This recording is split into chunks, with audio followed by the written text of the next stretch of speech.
Thank you for participating in today's meeting. If attending in person, please do not connect to Zoom or teleconference while in the room, and please silence all devices. If translation is provided, click on the globe at the bottom of your screen to select either English or Spanish.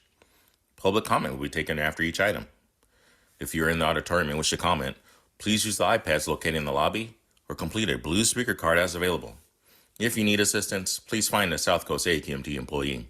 Speakers may be limited to a total of 3 minutes or less for all agenda items. Times may be shortened to ensure all speakers can be heard. A countdown timer will be displayed on the screen for each public comment. More time will be allotted for Spanish translation that is not simultaneous.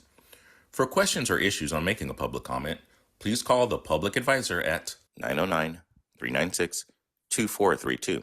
That's 909-396-2432. Please adhere to the speaker time limit and treat others with courtesy, civility, and respect. Failure to do so can result in your mic being muted or you being removed from the meeting. Be aware that this meeting is being recorded. By participating, you authorize recording of audio and visual content presented during the live event and consent to subsequent use of the recording in the public domain by South Coast AQMD. Well, good morning, everyone. Welcome on this Friday, August 8th, 2025 to our hybrid legislative committee meeting of the South Coast Air Quality Management District. I want to welcome our staff, our committee members, the public, and our consultants. And if we could do our roll call, please. Maria? Good morning. Good morning. Mayor Lock-Dawson, Here. Supervisor Hagman, Vice Mayor Olmos, Here. Supervisor Perez, Councilmember Rahman, absent, Councilmember Caccioti. Here. We have a quorum. Thanks. Supervisor Hagman's probably on his way. There's bad accidents both sides of 60, kind of bumper to bumper. So let's move on to item number 1. And that's our update on South Coast AQMD sponsored and positioned state legislation. Again, there's no motion required today. A lot of information. So we'll start with Carlos Gonzalez. Welcome, Carlos. Good morning, Chair and board members. I'm Carlos Gonzalez. I'm the new Assistant Deputy Executive Officer in the Legislative Public Affairs and Media Unit. Today, I will provide an update on South Coast AQMD 3 sponsored bills and other key position bills. We'll start with the first sponsored bill. AB 1338 from Assemblymember Jose Solache, fence line monitoring and mental shredding facilities. AB 1338 has been designated a 2-year bill. We are actively engaging with the author, Assemblymember Bonta, and relevant legislative staff to pursue amendments during the next legislative session. AB 907 from Assemblymember Phil Chen. This is the Cardboard Air District Representative Fair Compensation. AB 907 passed the Assembly. However, given the tough budget year, it is now a 2-year bill. The bill is currently in Senate Environmental Quality Committee and will pursue further in 2026. Lastly, AB 1106 from Assemblymember Michelle Rodriguez, statewide air quality incident response program. Unfortunately, due to the challenging budget climate in Sacramento, AB 1106 was held on suspense file by the Assembly Appropriations Committee. As a result, the bill will not move forward this legislative session. Also want to provide an update on a key position bill, SB 34 from Senator Laura Richardson, South Coast Indirect Source Rulemaking of Port Emissions. SB 34 has been significantly amended in both the Assembly Natural Resources and Transportation Committee. However, we remain strongly opposed to the bill. SB is currently pending consideration by Assembly Appropriations Committee. That concludes my presentation. Carlos, thank you very much. Are there any questions, committee members? Mayor, Vice Mayor? Go ahead, Vice Mayor. Oh, no, okay. Carlos, let me just, with Richardson, if you give me a little more background, what's happened in the last few weeks since our last legislative committee meeting? Whoever wants to give it. Yeah, I can do. Good morning, Chair and committee members. Lisa Tanaka, Deputy for Legislative and Public Affairs. So right now, the legislature is on recess, but just prior to recess, the bill was heard in Assembly Transportation, and Wayne Nastri, our executive officer, testified. So a significant update is that The Pacific Merchants Association and PMSA are both opposed to the bill now. So it's a kind of switch there. And we're seeing some industry also like retailers and others starting to oppose the bill. So the dynamic is changing a little, but it's still a really big challenge. And we are working with the appropriation staff. We will be scheduling a meeting both on the staff level and then with Assemblymember Buffy Wicks, who is the chair of appropriations, to further discuss the bill. And that should happen, as soon as they come back. Lisa, their do you recess. know why PMSA, Pacific Merchant Shipping Association, reversed their role in support to opposition? Maybe Wayne knows. So for PMA, their largest concern is the provision that would prevent automation. It requires grants and funding only to be used for human-operated equipment. And then for PMSA, that concern, but they had some other issues as well. Okay. Mayor, Vice Mayor, any questions? Okay, thank you. Is there any public comment on this item? It looks like I have a hand raised online. We'll go to online first, and that's, we've got a couple hands raised, 3 hands raised. First one is Fernando Gaitan. Fernando, you have 3 minutes. Go ahead. Welcome, Fernando. Yeah, thank you very much, Fernando Gaitan with Earth Justice. I just wanted to, commend staff for reaching out to stakeholders to advise them of what the Air District's priorities are. And from my perspective, obviously, we are also in opposition to SB 34 and encourage, and see that the staff here and the board have continued down the path of opposing this very harmful bill.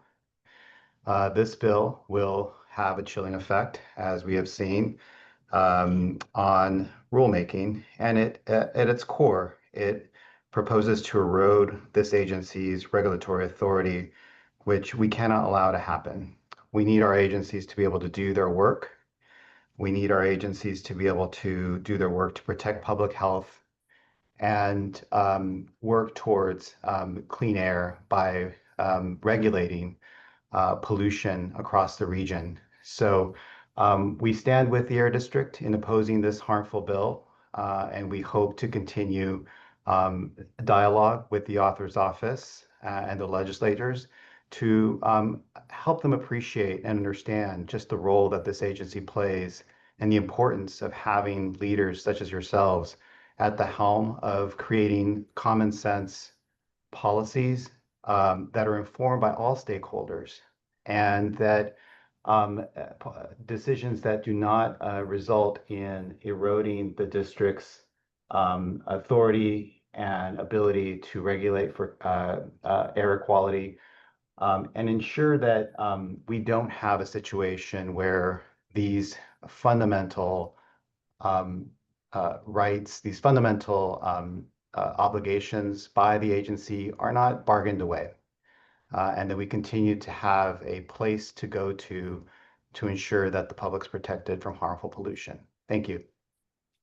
Thank you. I see we're having a lot of people raise your hands. I'm going to cut off public comment after the next speaker, and I'm going to reduce the time to 2 minutes. We have a very extensive committee agenda, so we'll limit public comment from now on to 2 minutes. Go on, Fernando Marquez Duarte. Welcome, Fernando. Good morning, Good board morning. members. Can you hear me? Fernando, we can barely hear you. Let me change this. Is this better? A little better. Okay. Good morning, board members. Fernando Marquez Duarte with PSH. And just wanted to make echo of what my colleague Fernando said. We remain opposed to SB 34, and we appreciate the district's effort to keep opposing this bill, because as we all know, it will take away the regulatory authority from the district that we need to reduce polluting emissions in the South Coast basin. And we also consider that this bill didn't really consider the public in the process the public comments were not really considered in the hearing. You know, the legislator that sponsored this bill wasn't really responsive to the comments, and we keep asking the this AQMD to keep opposing this bill, and keep working for polluting emissions regulations. Thank you. Thank you, Fernando. So public comment is now cut off at Harvey Etter. Our next speaker is Therrell. Therrell, good to see your hand up. I'm there. Can you hear me? Sure can, loud and clear. Thank you. My name is Daryl Golden. I live in West Long Beach and a member of West Long Beach Association. And I opposed SB 34. It is bad politics for a number of reasons. And the most significant thing is that the examples that were given at the hearings by the author of the bill were extremely misleading, if not it could be characterized as something else, but I'm gonna say misleading. And I just like the public safety should be first in everybody's mind. And you guys on this particular issue, I have to clap and do everything for you guys because you right there trying to do that and defend the public. And that's the purpose of the organization. And I want to thank staff and everyone who's participated so far in this, and that you stay with it to the end, because I don't even think that bill should have even been introduced as any type of legislation, something that's going to directly impact this community I live in and others around the port negatively. It has no purpose but to negatively affect the health and welfare of this community. And I want to thank you. I'm done. Thanks, Therrell. And our final speaker on this item is Harvey Etter. Welcome, Harvey.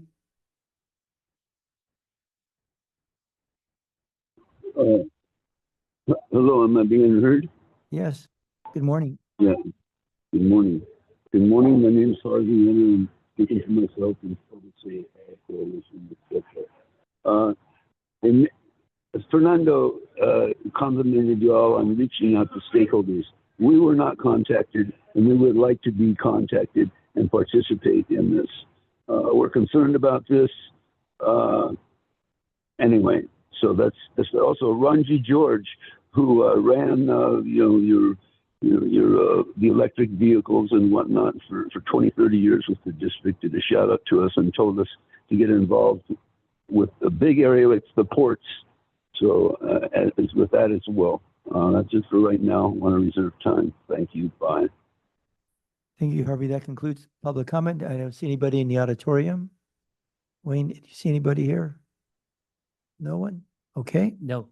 Thank you. Let's move on to item number 2. That's overview of federal legislation. Lisa Tanaka, Deputy Executive Officer, Legislative, Public Affairs Media. Lisa, go ahead. Good morning, Chair, members of the committee. Next slide, please. This morning, we'll have a presentation by all 3 of our federal consulting firms, and we'll be covering the congressional calendar, the budget reconciliation bill, rescissions and fiscal year 2026 appropriations, as well as some key legislative issues, including the Surface Transportation Reauthorization and the Clean Air Act. Next slide, please. So I'm going to sort of set the stage here for the 2025 and 2026 congressional calendar.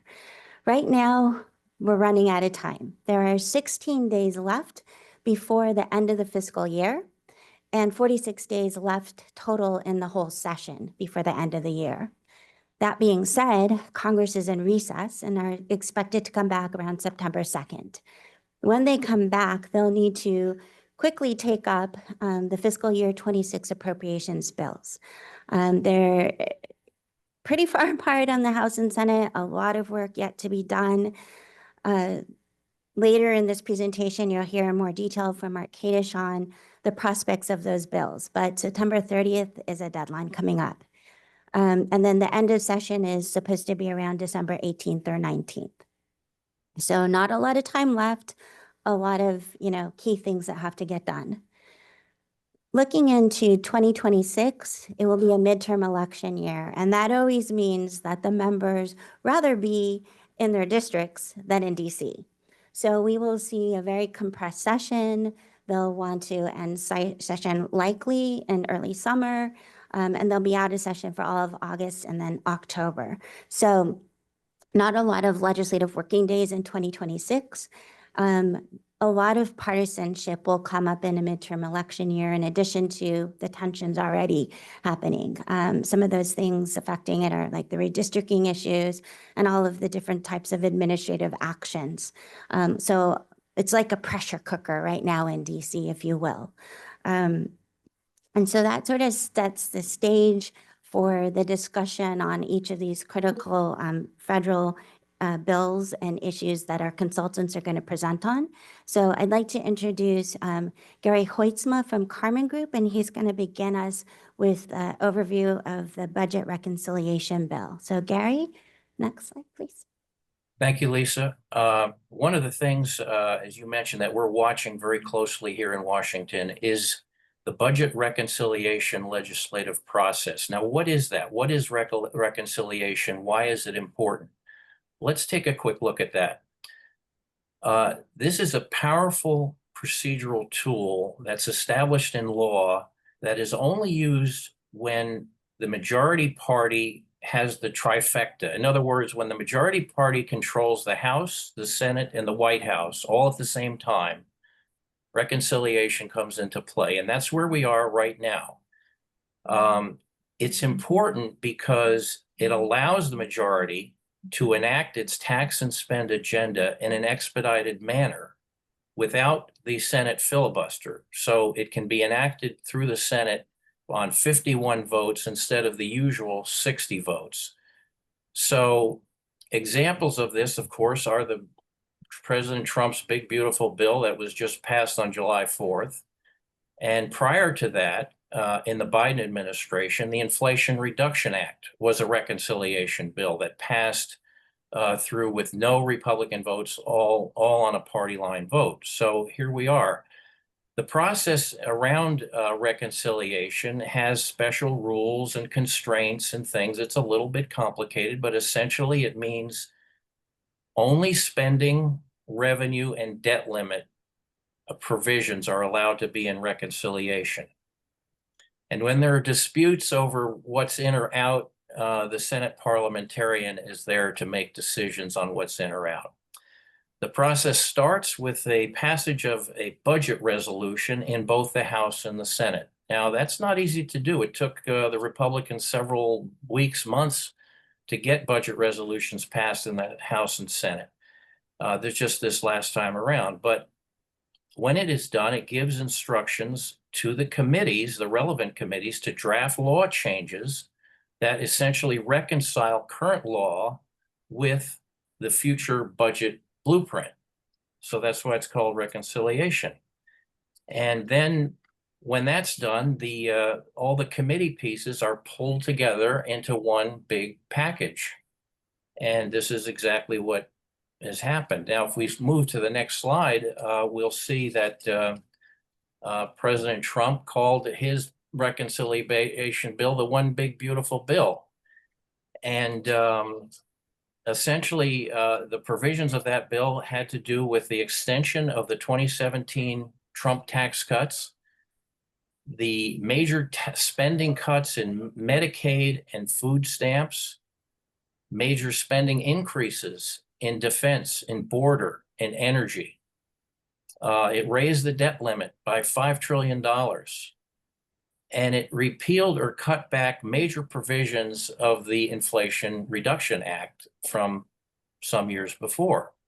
And one of the things that we especially were attuned to during this whole process was to protect the Invest Clean grant that South Coast had received through the Inflation Reduction Act. And we didn't want to see anything repealed or rescinded from that. And so our team here in Washington was very active in communicating with our federal delegation about the importance of this to us. And in the end, this Invest Clean grant was not impacted by the Trump bill. The Trump bill did rescind certain unobligated grant money, but the Invest Clean grant was fully obligated through an executed agreement with the EPA. And the parliamentarian had also made some decisions that were very favorable in that regard to what we're doing. So in addition, the Trump bill on issues that we were most concerned about, it revoked tax credits for zero emission medium and heavy duty vehicles. It phased out the electric hydrogen charging fueling infrastructure tax credit in 2026 rather than 2032. And it essentially gutted the CAFE fuel efficiency standards by eliminating civil penalties for noncompliance. So these are some of the things we're watching. Now, so the question now is, what's next? After this big bill has been done, there's talk in Washington right now of possibly having as many as two more reconciliation bills, one later this year and one early next year. But it's very dicey right now. I personally don't feel that the Republicans are going to have the unity needed to get this done, but it is possible, and it's something we're going to have to be watching to see. I know that there are staff meetings right now, even in the August break on the Hill, where they're describing certain things that could be in a new reconciliation bill, but we're watching it closely, and we'll be continuing to stay attuned to it as things go forward. So that's my presentation on the reconciliation bill. I'm happy now to turn things over to Mark Kadish to give us an update on rescissions and appropriations. Thank you. Great. Thank you, Gary, and good morning, everyone. I'm going to spend, as Gary said, a few minutes talking about the appropriations process and its impact on South Coast. But before I do, I apologize, but I have to digress a little bit and talk about some obscure budget issues like rescission and what it means to us and why it's complicating the appropriations process. And like Gary, I'm going to do a little history on some congressional procedure. About 50 years ago, a little more than 50 years ago, Congress passed the Impoundment Control Act in 1974 as part of the Budget Act. And the reason they did it at that time, President Nixon was withholding funds that Congress had appropriated, and Congress, trying to preserve the power of the purse, said, you can't do that. We're going to set up a process, which the administration agreed to, that will restrict how you can hold up funds or withhold funds that we appropriate. And that requires the president to submit a list of things that he or she would like to cut, and Congress has to act on those within 45 days. And if they don't, the funds must be spent. So that's, it's important. It's also important to know that until June of this year, where $9 billion was cut from Corporation for Public Broadcasting and PR and foreign aid, rescissions really haven't been used since the 1990s, and were usually done on a bipartisan basis. So I think the first thing to point out is that this has complicated immensely the appropriations negotiations. We normally fight over levels of spending, and there's often fights between the House and Senate. It's often partisan, but it's often bicameral. The Senate has often wanted to spend more and the House less, so it's difficult to do bills. It is important to note that in the rescission package, as Gary pointed out, reconciliation did not impact Invest Clean. Neither did the last round of rescissions.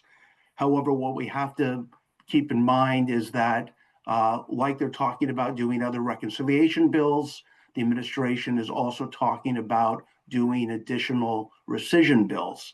Why is that important? Well, rescission, to pass appropriations bills in the Senate, you really need 60 votes. And you have 53 Republican votes, 47 caucus with the Democrats. So you need bipartisan support to pass appropriations bills.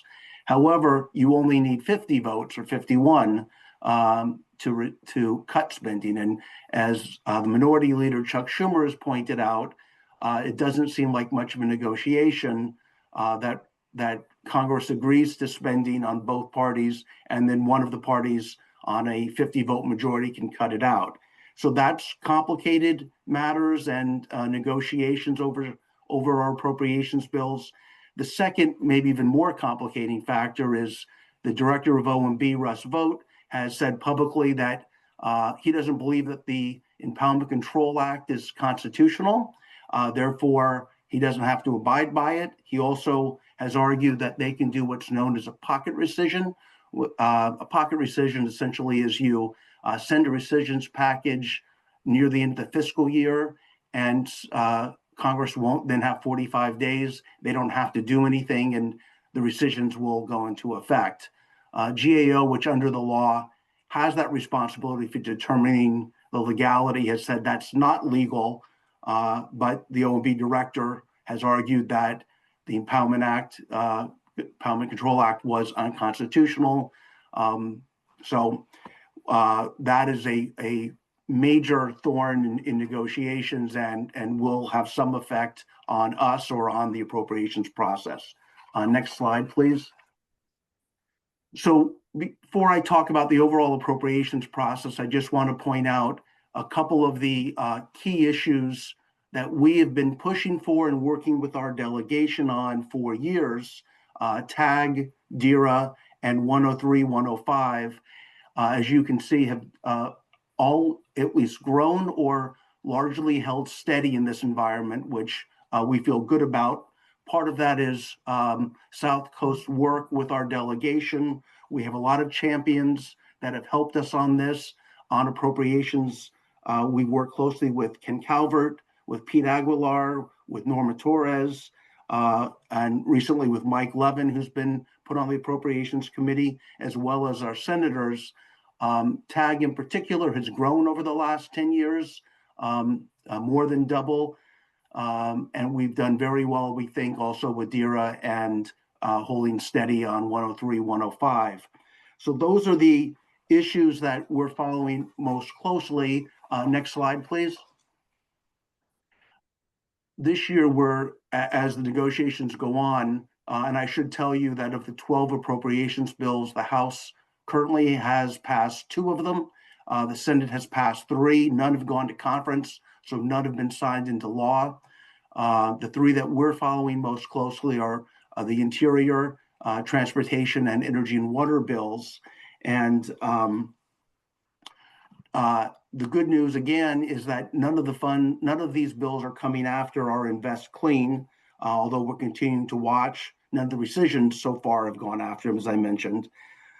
But because there are so few days left, I think Lisa pointed out, there are only 16 days left in the fiscal year. It seems that it's going to be very difficult to reach agreement on these bills in the time remaining. So we'll do what's known as a continuing resolution.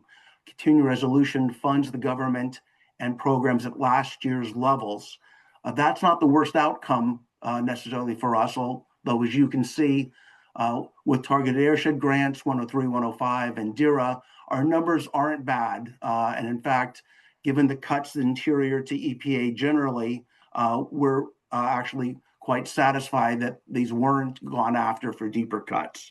So it's very hard to predict what's going to happen over the next 16 days or through the rest of the session, through the rest of the year, because we don't know whether another rescissions package will be sent up. We don't know how the administration is going to negotiate on these appropriations bills. We think we are in good shape with some of the issues that we care deeply about, but it's very likely, I would say, that we could either be rushing to a continuing resolution for a long period of time, or potentially even government shutdown come October 1st. It's just very hard to predict. So I know that's not satisfying, but it is unfortunately the position we're in at the moment. There's a lot of uncertainty here. But I think I'll conclude there and maybe turn it over to Leo to talk about some of the other issues that South Coast is following. Thank you, Mark. Thank you, Gary. Next slide. Thank you. Good morning, board. It's a pleasure to be here with you all today to talk a little bit about the surface transportation reauthorization, possibly the only big bipartisan package that might move this Congress. As Gary and Mark have pointed out, so far, 8 months into the year, we've been in a very partisan track focused on reconciliation, which is a simple majority, rescissions, which is a simple majority, with the trifecta of Republicans controlling everything. Surface reauthorization has traditionally been a bipartisan bill and likely to require 60 votes in the Senate, which will require a good amount of bipartisanship. The surface transportation reauthorization is a bill that's done about every 5 years, plus or minus a year, where you can do some sort of continuing resolution stopgap measure. But it sets the discretionary spending for most of our nation's transportation and infrastructure programs, both formula allocation funding for the highway system and discretionary grant programs like Tiger and Build, as well as other transportation and infrastructure programs like PIDP and MERIT and other programs that are of importance to AQMD. The last Infrastructure Investment and Jobs Act was about $1.2 trillion over 5 years, focused on a wide range of infrastructure. Democrats like to take a longer view of infrastructure to include, as the graph will show, roads, bridges, public transit, EVs, safety, ports, clean energy, water, other funds. Republicans, when they're in control, like to take a smaller, more traditional infrastructure, more roads and bridges and mega projects approach. So considering they control the House, Senate, and White House, we anticipate this bill to be about half the size, probably closer to the 550 million, but the dynamics there still present an opportunity to push for issues important to AQMD in the ports and goods movement arena in particular. You have good representation on the Transportation and Infrastructure Committee with Robert Garcia and Lauren Friedman. Senators Padilla and Schiff are both on the Environment and Public Works Committee that will take the pen on the Senate side in drafting the bill. Senator Whitehouse, who's the ranking member on the Democratic side from Rhode Island, also has a keen interest in getting this bill done because he's expected to move next Congress to the Senate Judiciary Committee. So this is about a legacy building opportunity for him. And being from Rhode Island, he has special interest in ports and waterways, which are of importance to South Coast. This bill we expect again to be about 550 billion, but Senator Whitehouse has also kind of indicated that this might be the only opportunity to address climate bills, as he's a big climate champion. And because Republicans need Democrats to pass this bill, there's an opportunity for him to insert provisions that favor climate-related provisions and that Republicans would accept in the goods movement and ports to plains corridors area specifically. Next slide. So unfortunately, the bipartisanship tends to end a little bit there. When we start looking at Clean Air Act, as Lisa pointed out, there's only 46 days left in the session. So the ability to craft a big bipartisan compromise, again, because any amendments to the Clean Air Act are likely to require 60 votes to pass in the Senate. We're probably going to run out of time this Congress. There have been a variety of bills introduced to try to make changes to the Clean Air Act to modify it. Anything on focusing for cleaner airspaces or programs to help mitigate air after wildland smoke events, addressing tailpipe emissions, clarifying the definitions and modifications of stationary sources. There's a number of bills that have been introduced, unfortunately, not have gotten significant bipartisan support enough to kind of create a breakthrough of 60 votes in the Senate. I think Democrats here are a little bit hesitant to engage on conversations given the administration has been doing a lot of executive actions on NEPA and other environmental regulations. So they're trying to understand if they engage on modifying the Clean Air Act, how is this administration going to interpret those changes? And is there a risk of backsliding or ceding control to an executive that has been pretty blunt about using executive authority and disregarding congressional safeguards? So there's a little bit of hesitation to engage on and negotiate. But maybe that will change as we go into the fall. Although I would consider that like probably to be a little bit unlikely. But we are monitoring the issue and looking for opportunities that would allow South Coast to continue to defend their local authority, advocate for cooperative federalism, and for the federal responsibility of emission sources, and other provisions that would be important as we look to update the Clean Air Act. South Coast is well positioned to capture any movement on this issue because they have members, again, senators, both senators sit on the Environment and Public Works Committee that have the primary jurisdiction on this issue in the Senate, and have good members on the House Energy and Commerce Committee, with Raul Ruiz, Ninette Barragan, and Jay Obernolte, sitting on the committee that would have the pen on the House side.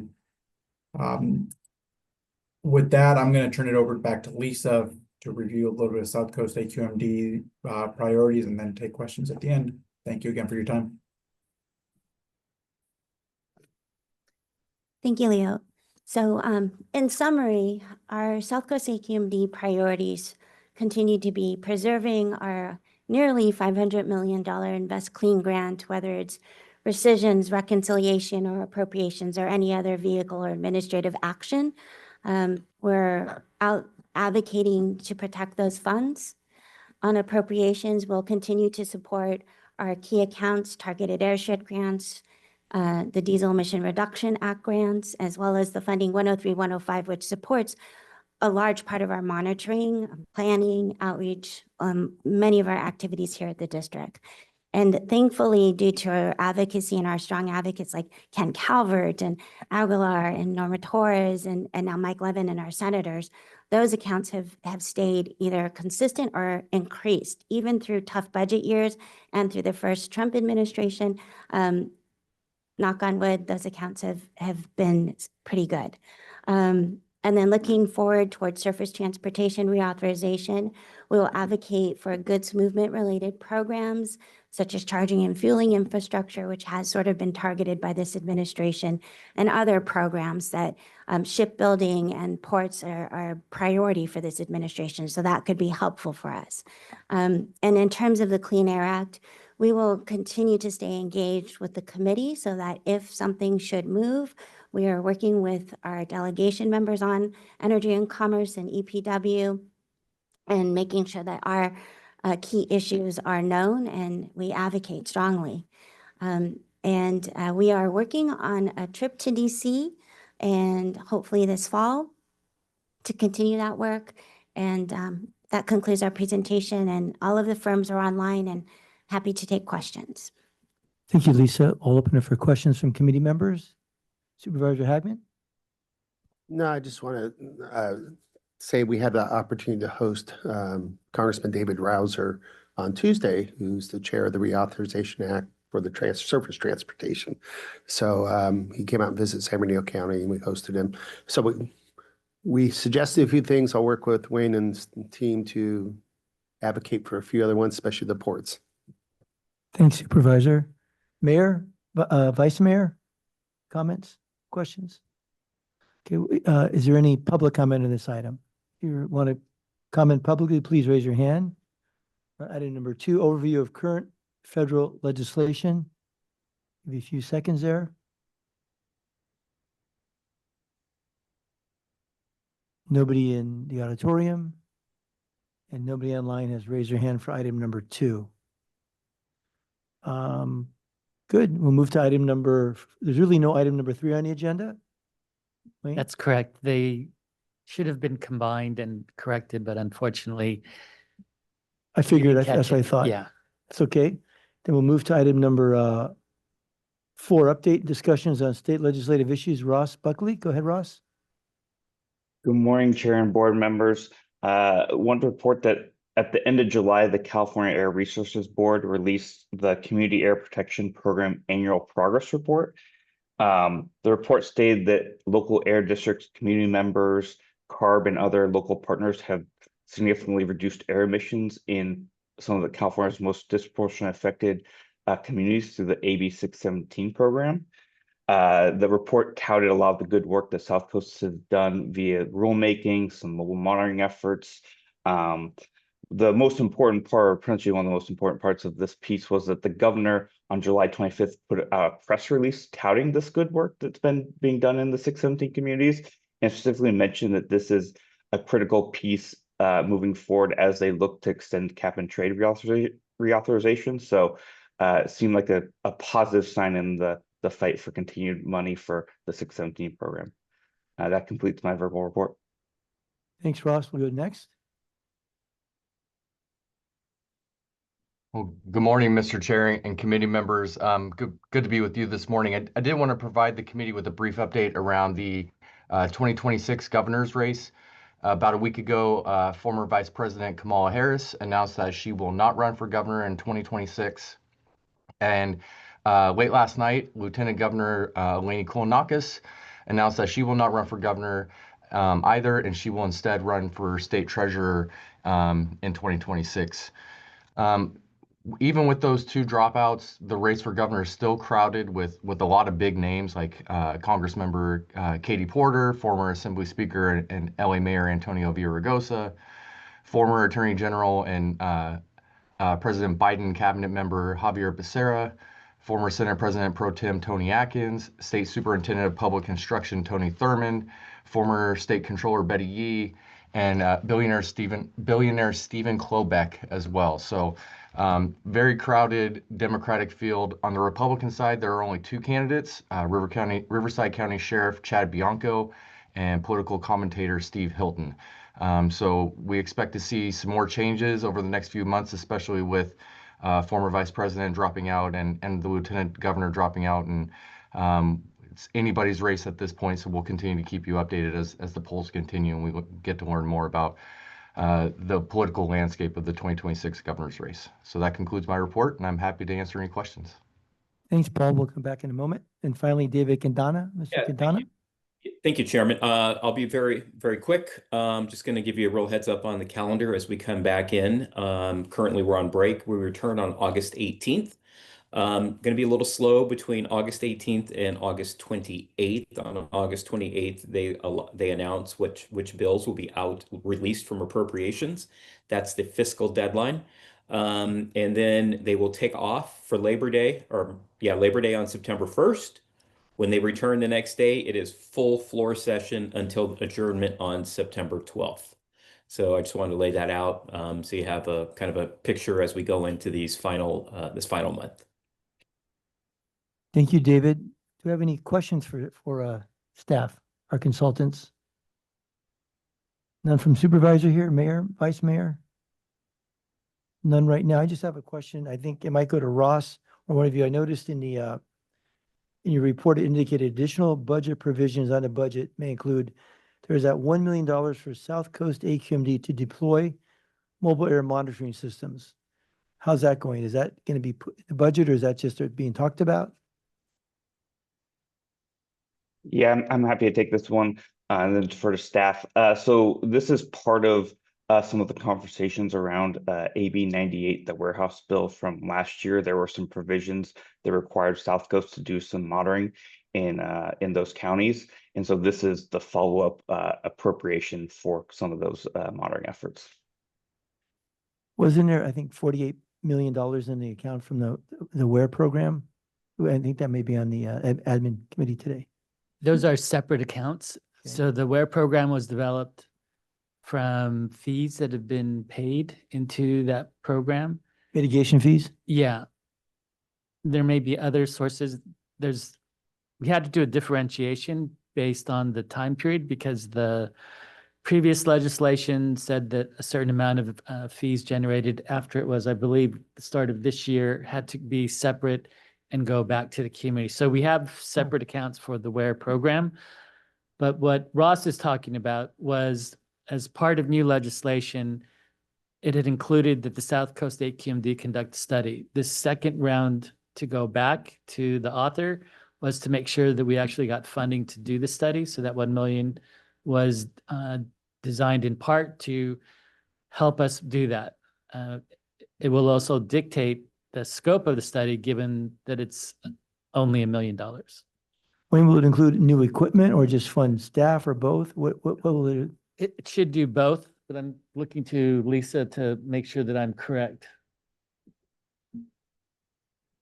Sorry, so we were working with Senator Reyes's office to design that scope of the study. So planning and roles, as well as monitoring and analysis division.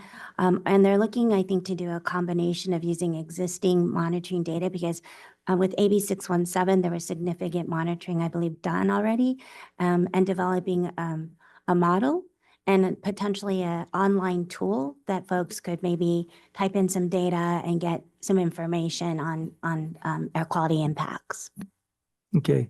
It was interesting as we're looking at AB 1106, the incident command, kind of beefing that up. And then this bill, there's a little, maybe small relationship, but maybe not. So thanks. Vice Mayor, Mayor, Supervisor, any questions? Is there any public comment in the auditorium? I see none. Any online? I see none. Go back to the agenda. That looks like it. Let's see. So we've got other matters. Any other business? Committee members or staff? See nobody raising their hand.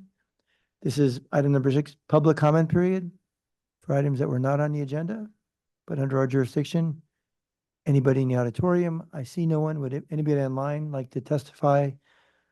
Public comment, I've got one. You got 2 minutes, Harvey. Go ahead, please.